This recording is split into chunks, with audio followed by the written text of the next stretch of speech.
Hello বন্ধুরা, দেখুন আজকে আমি পুঁইশাক দিয়ে পুঁইশাকের চচ্চড়ি করবো মাছের মাথা দিয়ে। এই যে আমি এই পুঁইশাকটা কেটে নিয়েছি। এর মধ্যে সবজি দেবো আমি কুমড়ো, আলু, বেগুন আর গাঁটি কচু। আর এই হচ্ছে আমার মাছের মাথা, নুন হলুদ মাখিয়ে নিয়েছি। এবার মাছের মাথাটা আমি ভেজে নেবো।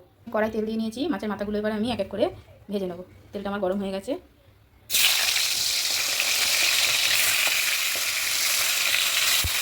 এখন মাছের মাথাটা আমার ভাজা হয়ে গেছে ভালো করে। এবার আমি এগুলো সব উঠিয়ে নেবো। এই যে মাছের মাথাটা ভেজে আমি উঠিয়ে নিয়েছি। এবারে এই তেলের মধ্যেই ফোড়নের জন্য দিয়ে দেবো তেজপাতা আর পাঁচফোড়ন।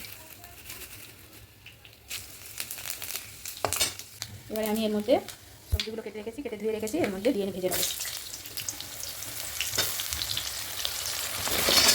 দেখুন সবজিটা আমার ভালো লাল করে ভাজা হয়ে গেছে। এবার আমি এর মধ্যে শাকগুলো কেটে রেখেছি, এগুলো আমি দিয়ে দেবো।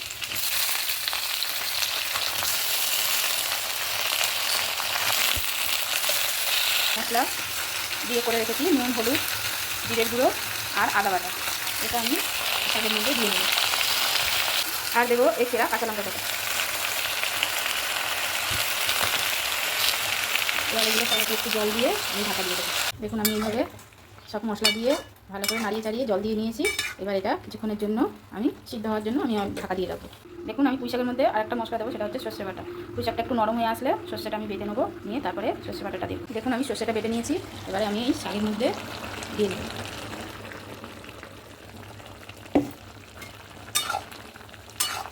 ভালো করে নাড়াচাড়া করে নিয়ে মাছের মাথাগুলো দিয়ে আমি ঢাকা দিয়ে দেবো।